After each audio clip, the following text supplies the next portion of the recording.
Camila has been raising her son alone for 3 years now. The boy's father left her for a younger woman after her son, Dylan, was born. The woman noticed that her husband had lost interest in her. Camila completely immersed herself in caring for her son. She completely forgot that her husband also needed attention. Camila and Richard were not officially married. Somehow, it didn't come to that. Camila has been waiting for a proposal from a man for many years, but he never proposed. Camila has long gotten used to Richard being constantly late from work and didn't hurry back home after their son was born. She did not have time to make the relationship work out, and it gradually faded away.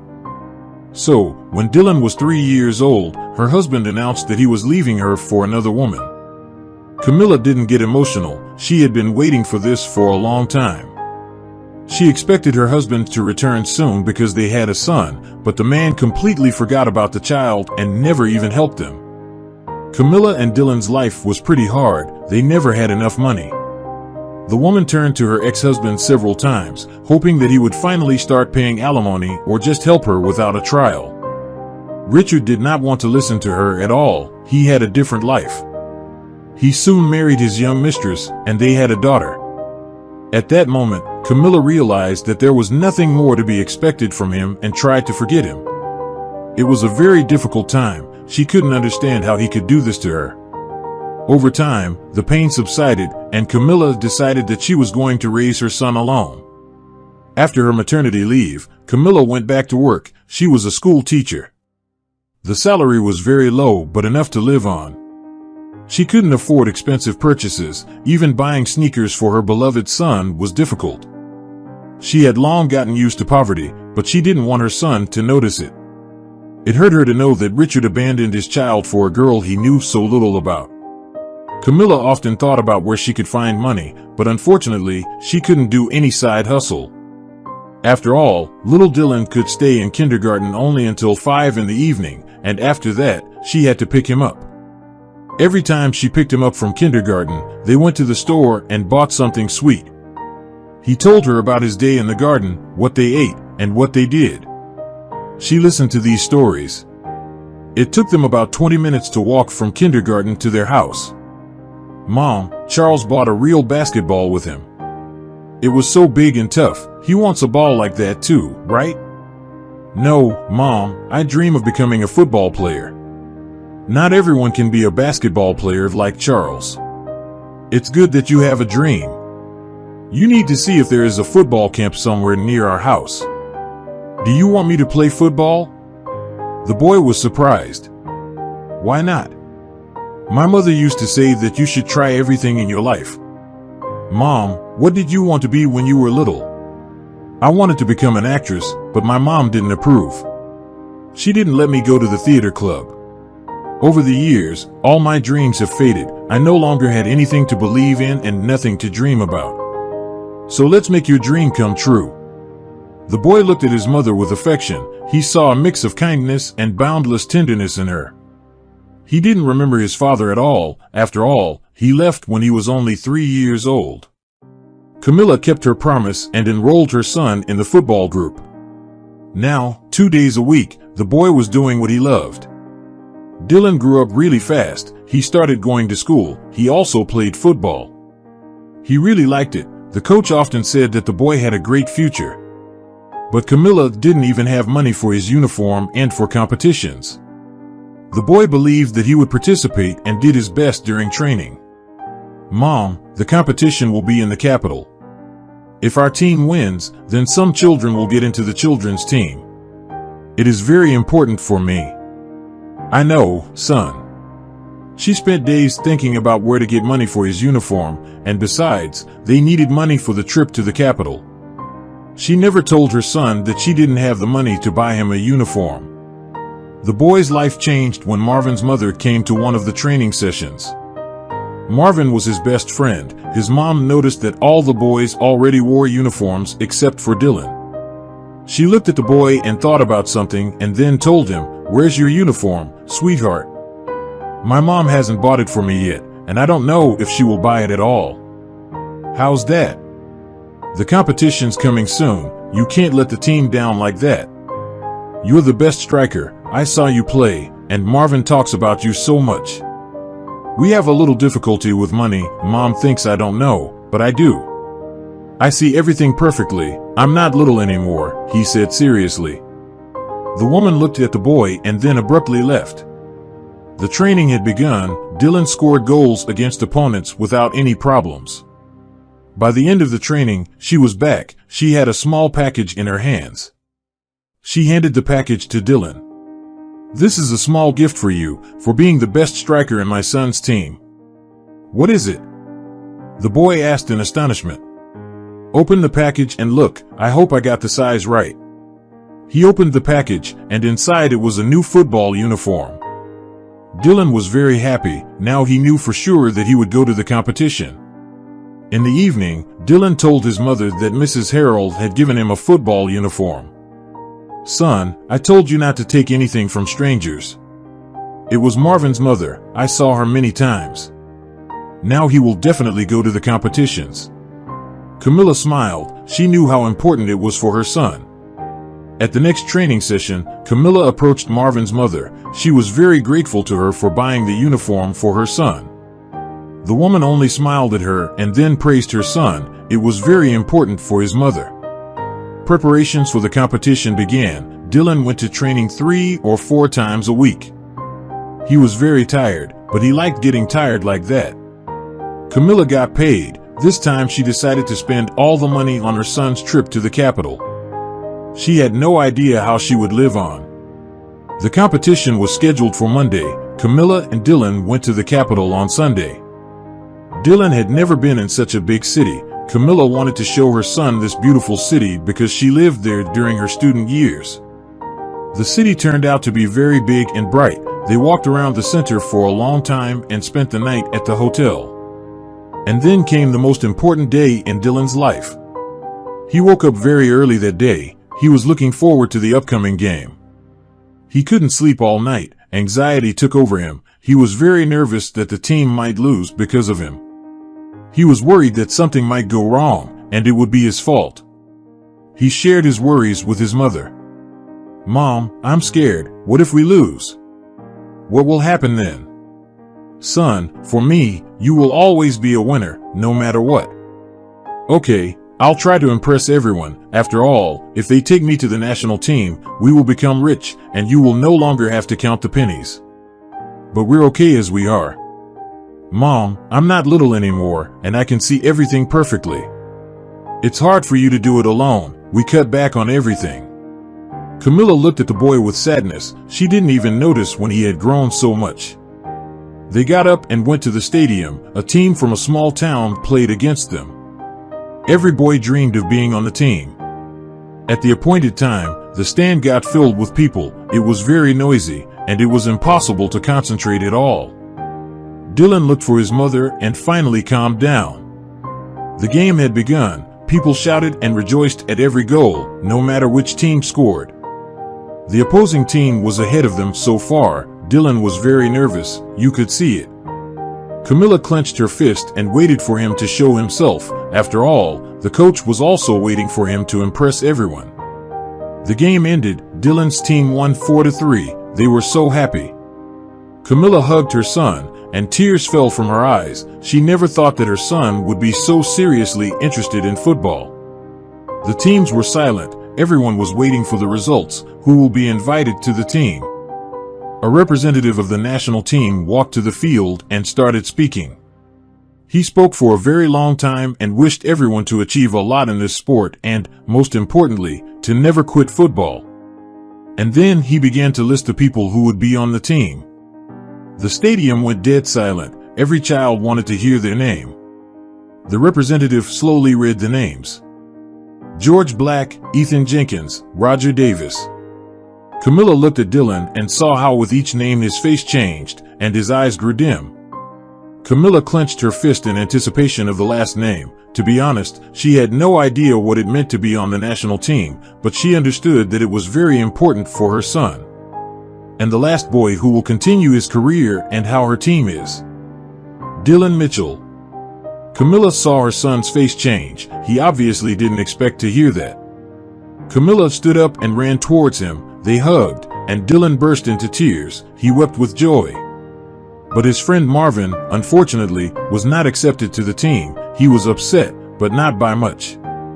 He realized long ago that football was not his cup of tea. From that day on, the Mitchells' life has changed a lot. The boy signed a contract with a national team, and they moved to the capital. Now Camila was teaching at a metropolitan school. She would never have moved to this huge city if not for her beloved son, who turned out to be very driven with purpose. The guy went to a sports school and played football. He often went to competitions, leaving the woman alone. She got used to this life, but often felt sad. At the new school, she had no girlfriends, just like where she worked before. The woman was returning home after work, and it was so lonely and sad, especially when her son was at competitions, and they could last for weeks. The woman saw that her son was already quite big, and he had his own different life, not at all like hers. One day, Camila was returning home. It was getting dark, but she was in no hurry because her son was away, another competition as always. She went to the store, bought a carton of milk, and was walking toward the house. A young man was walking toward her, and then, with a slight movement of his hand, pulled off the bag from her shoulder and ran. There was a man walking behind Camila. He reacted quickly. The woman didn't even get scared. The stranger knocked the robber to the ground. He pressed him to the ground, snatched the bag from his hands, and handed it to Camila. "Boy, why are you doing this?" he asked the robber menacingly. "Back off, let me go. I will after I call the police." "Thank you, no need for police, let him go." "I don't want to have to deal with the police," begged the frightened Camila. "Well, whatever you say." He let go of the guy, and he rushed away. The stranger stood up and looked at Camila. "Calm down, everything turned out okay. You're trembling all over. Come on, let's go and sit in a cafe. You need to calm down." "Okay, let's go. I'm a little nervous," the woman said. They walked into a cafe. It was warm and cozy there. Finally, under the light of the lamps, Camila was able to see the man clearly.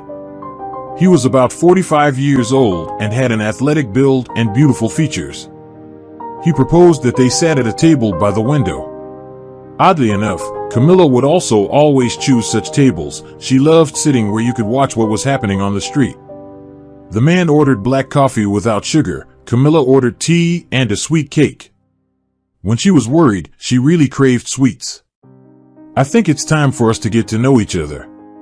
My name is William, and yours?" "Camila," the woman smiled. "Nice to meet you." "Where are you coming from so late?" the man asked. "From work, I did additional lessons." "Are you a teacher?" "Yes," the woman smiled. William was constantly smiling and joking. Camila laughed and did not notice at all that it was already dark outside. He paid the bill and walked her home. Camila hadn't been this happy in a long time. For many years, she simply did not walk down the street. She constantly sat at home, and now she was having such a walk, accompanied by such an interesting man. Camila was over the moon. She came to her apartment that the sports school rented for them. It was very quiet outside. Dylan was returning from the competition. 3 days later, when he wasn't there, Camila didn't cook anything at all. She had no one to do it for. She showered and laid down on the bed. She had to go back to work tomorrow. The night flew by very quickly. Although Camila loved her job, she was a little uncomfortable in her new place, and she had no one to talk to at all.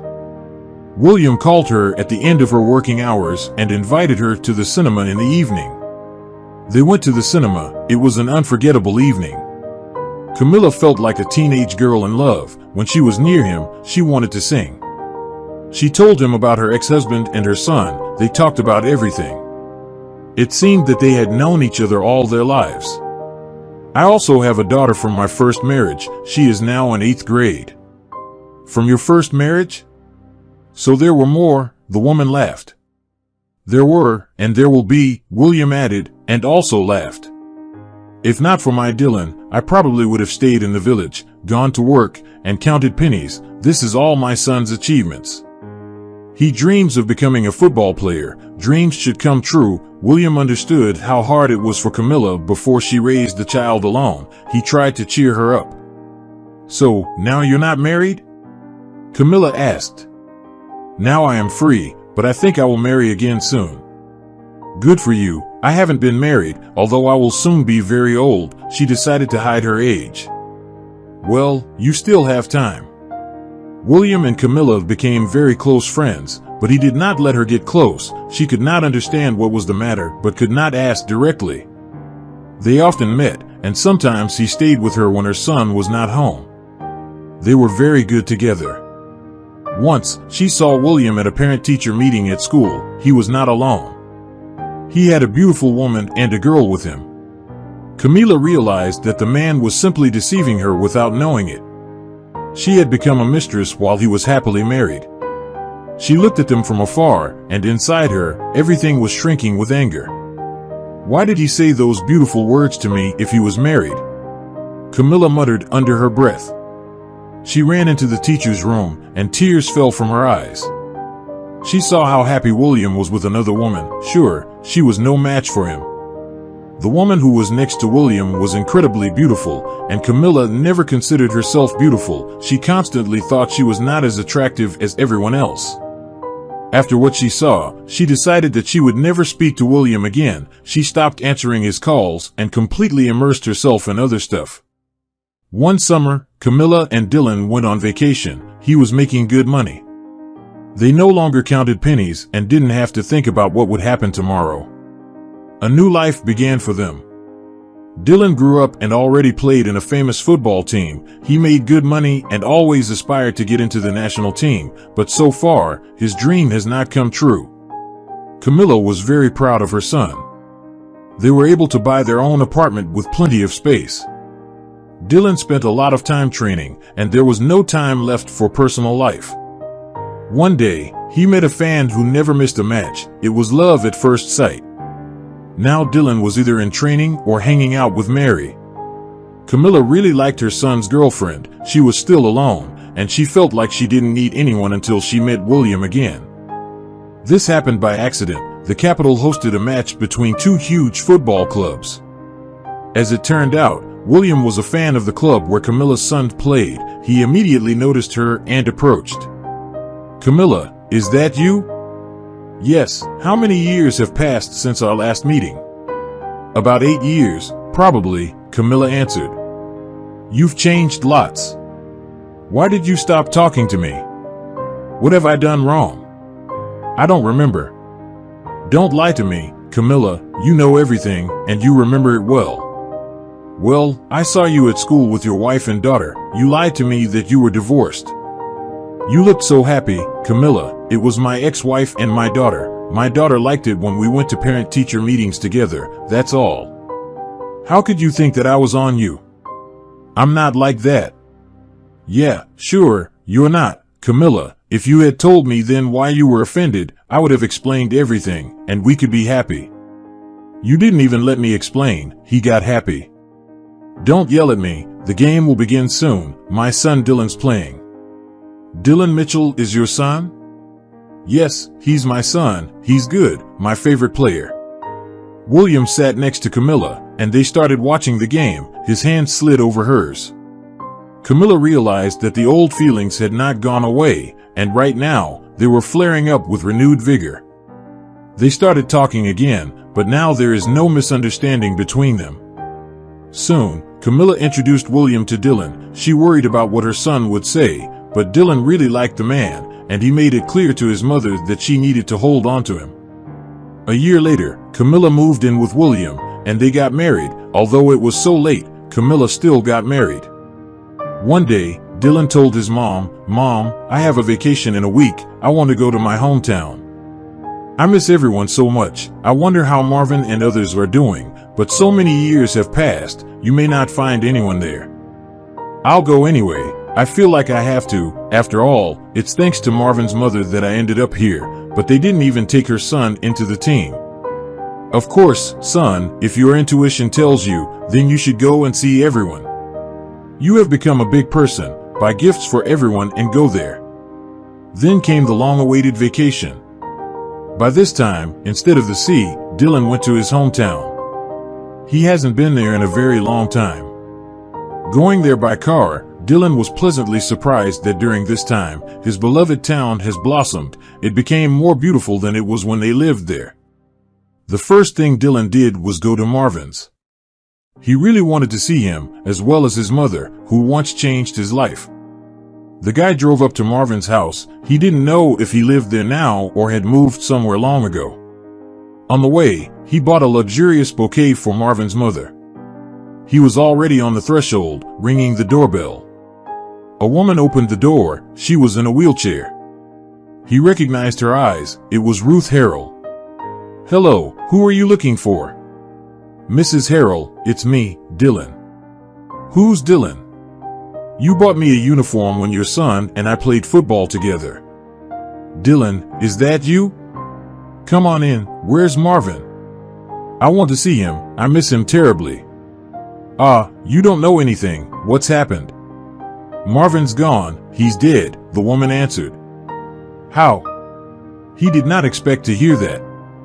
"I'll tell you everything, but first, give me those pills from up there." Dylan quickly brought the pills and sat down on the couch. Mrs. Harrell began telling her sad story. It happened 5 years ago. Marvin had already come home from the army. He worked as a truck driver, traveled very far, and for a very long time, and I stayed at home and wait for him, and so it was all the same. Then we bought a cottage where I spent all weekends. One time, he came for me when it was terribly icy on the street. I told him to come later because the road was bad, but he didn't want to listen to me. We left the village but didn't get very far. A large car pulled up towards us. He tried to avoid the collision and turned his side of the car. He died on the spot, and I became disabled. That's how my son died. She began to cry. Dylan was very sorry for her. She sat in a wheelchair and was so helpless. He got teary. "What did the doctor say? Will you be able to walk?" "No, or maybe I could, but the surgery is very expensive. I don't have that kind of money and never will." "I'll help you." "No, I didn't ask for help." Mrs. Harrell refused to accept help. "And where is Marvin buried?" "I have to visit him. I would also like to get there, but it is impossible in a wheelchair." "So, we're going there now. I'm driving. You will carry me in your arms." "I will if I have to. You are the best woman I've ever met. After all, it was you who changed my destiny. Remember, they took me to the national team, and now I play for a famous football club." The woman smiled and began to quickly move around the room, trying to find everything that she wanted to take with her. Dylan picked her up and carried her to the car. They went to the cemetery. Marvin's grave was quite unkempt. It was clear that no one came here. Dylan put Mrs. Harrell on the bench and started removing the weeds that were destroying the gravestone. "Son, we're here. Look, this is your friend, Dylan. He came to see you. Do you remember how you waited for him, Marvin? I couldn't come to you earlier. You know I'm disabled. The doctors never fixed me. You should have turned this damn steering wheel the other way so that I would be hit. You would be alive now." The woman started crying. "Stop talking like that, Mrs. Harrell. He wanted you to live, and now you regret it." Dylan tried to calm her down. They stayed near the grave for about 2 hours and then drove back. Dylan thought Marvin acted like a real man all the way. Too bad it happened so early. He was very sorry that his friend was no longer there. The last time they saw each other at that match, he did not expect that fate would be so bad for him. He helped Mrs. Harrell into the house and said that he would come to see her tomorrow. The next day, he kept his promise. He spent his entire vacation with Marvin's mother.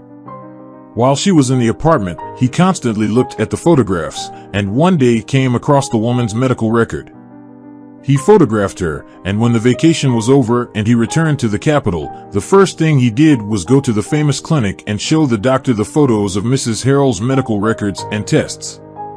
"Well, what can I say? She will walk if she has spinal surgery. Schedule it as soon as possible. The surgery is very expensive." "She's not your relative, right?" "No, but I'll give everything I have for this woman to be treated." A week later, Dylan went back to his hometown. He knew that Mrs. Harrell would not go because she did not want help, but he also knew that she couldn't run away from him. He entered her apartment and said, "Pack up, we're going to the Capitol for your surgery." "I'm not going anywhere." "I knew it, so you have half an hour to get ready. If you don't take anything with you, then we will go light and buy everything there." The woman defiantly sat up on the couch for half an hour, making it clear that she would not go anywhere. Then Dylan picked her up and carried her to the car. "Put me back, I don't want anything."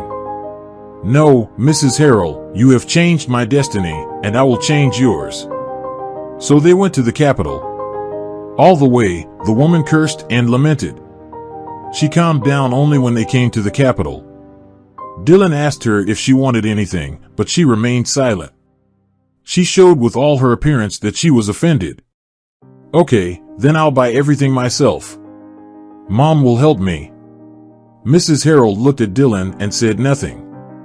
He left. He bought everything she needed. His mother was happily helping him. She couldn't be happier that her son had become such a person. The next evening, they went to see Mrs. Harrell. She was lying in a hospital bed. Doctors were spinning around her, preparing her for the surgery. "Dylan, thank you," she said suddenly. "Thank you, you have changed my life. I never expected such a big thank you from you. Thank you, boy, thank you a lot." The surgery was successful, and after a year of rehabilitation, Mrs. Harrell was able to walk. She now lived in the Capitol, treated Dylan like her own son, and was very proud that her son had such a friend. Thank you for joining us today on Deep Stories. Be sure to like and subscribe and hit that notification bell so you don't miss out on our next video.